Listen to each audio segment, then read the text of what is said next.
It's exciting. My family and I are so excited to be back home. Basically, what we're trying to do here is raise awareness about what's going on. It's just really good to see the campus uniting around this very important issue. I would have to describe our group as colorful, but we all love the law and we were scrappers. We really all have the potential to be leaders in whatever our chosen fields are and whatever our chosen passions are.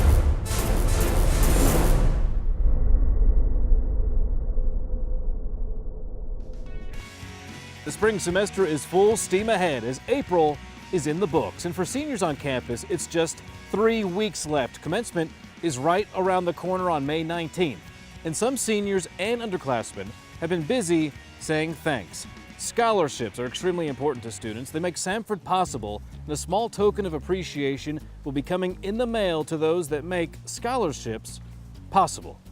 It's just great to be able to tell them who I am and why I'm here and what I'm learning, because they don't know what impact they're having or who I am. And I think it's really important to say thank you and for them to be able to put some sort of relationship with the person that they're giving to, because that's what it's all about. It's about relationships.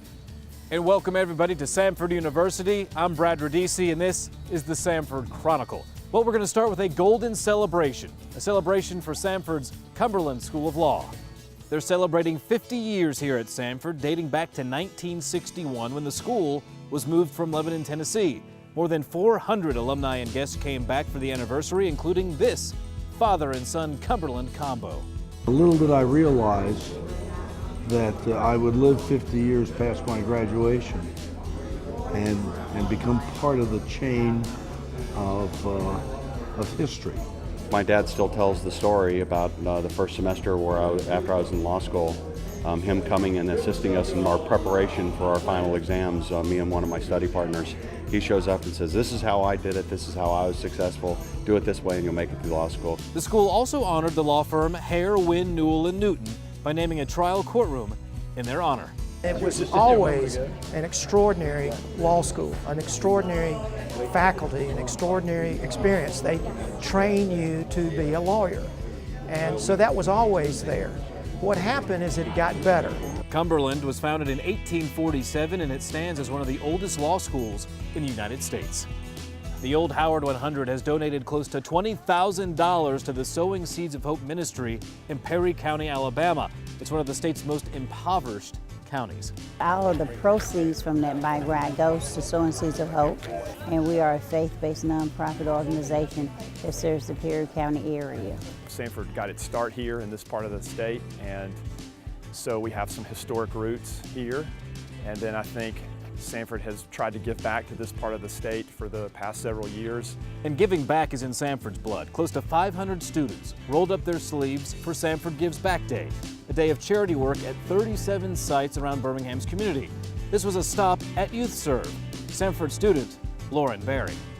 Youth Serve is an organization in Birmingham that seeks to involve youth in a process of serving the Birmingham community, and today we're doing the Great Vegetable Run and partnering youth in the community with adults in the community to go and provide fresh produce for families in need all across the Birmingham area. And National Leadership Honor Society Omicron Delta Kappa helped sponsor Samford Gives Back. Also, they had Leanne Pusey, a Samford graduate, back to campus to talk about leadership. She tells her fellow Bulldogs there's a leader in all of us. I think while there'll be some of this family that will grow to be presidents and to be great military leaders or great CEOs, we're all going to play a role in some stage in our lives, in some project or passion of ours, and be a leader, and that's probably the most important thing to remember. Pusey also says if you have passion and vision, people will follow. And speaking of leaders, Samford's men's basketball team has found a new one in head coach Benny Seltzer. He's taken the reins, the 27th man to do so for the men's team, and it's a welcome home for Seltzer. He's a Birmingham native and comes to Samford after a successful career as an assistant at Oklahoma, Marquette, and Indiana. As he says, Samford is a school that shares his vision. To be here at Samford with leadership like Dr. Westmoreland and Martin Newton, those two things alone are so exciting in the sense of those two guys understand and they have a vision of what Samford basketball should be like. And I too share that same vision. So working alongside of those guys each and every day, unbelievable opportunity. I've known Benny for a while. Good coach, terrific person. You know, he's one of those guys that the rising star in our profession. Scott Padgett was on my staff at Kentucky, and he is also a rising star. So I think they're putting together a group that I think is really going to be strong here. Kentucky is on the schedule next year for Coach Seltzer, and John Calipari headlined Samford's Bulldog Bash. It's put on by the Samford Athletic Foundation to raise money for Bulldog athletics. You know, Martin asked me to do this a while ago, and I said obviously yes. You know, I've been part of building programs, and I know what he's trying to build, and I think it's going to be special. And it's hard, but it's rewarding, and it's rewarding for everybody. It's not just in an athletic department, it's campus-wide.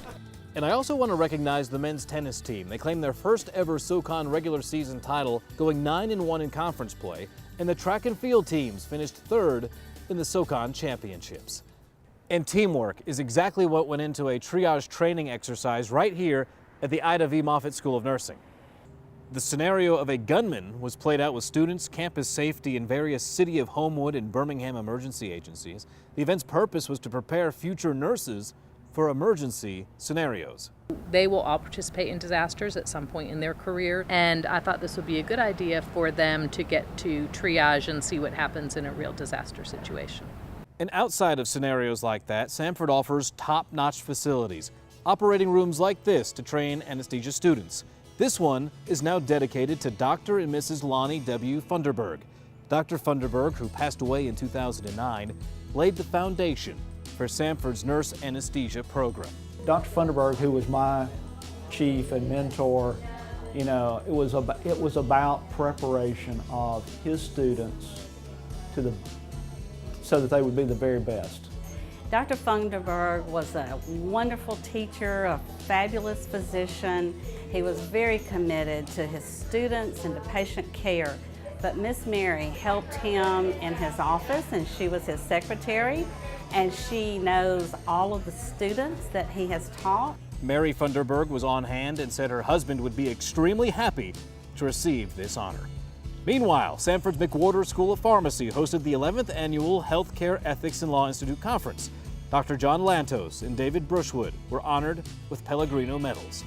And there's more honors as Mark Knoll and Carolyn Nystrom were presented the John C. Pollock Award for their book, Clouds of Witnesses. It's a Christian biography.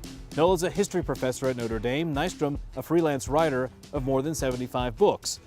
And from the written words of Christian history to the images, we were treated to a wonderful art exhibit painted by famed Chinese artist Hu Qi.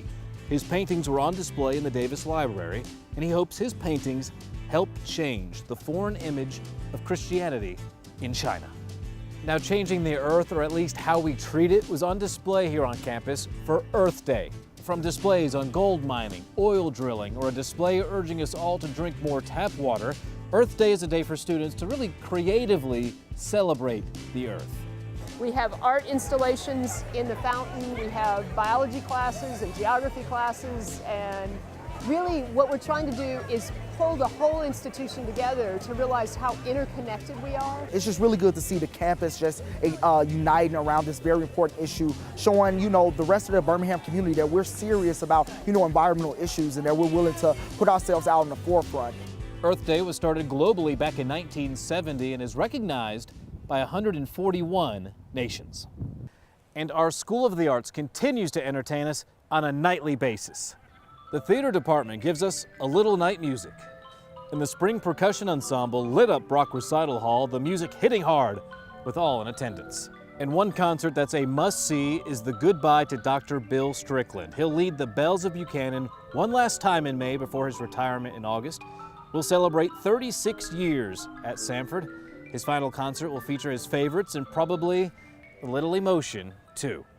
With a group like the Bells of Buchanan, I think we've had the cream of the crop for years here. Certainly will be emotional, but we'll try to not say much and just let the music speak for itself. And Dr. Strickland mentioned in his spare time this fall he's going to do a little traveling. He loves Charleston, South Carolina, and St. George Island down in Florida. Well, folks, it's been a busy April here at Samford, but for more stories about the university, check out samford.edu. Also find us on Facebook, Twitter, and YouTube.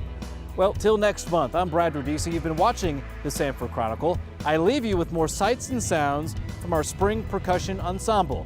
I'll see you next month.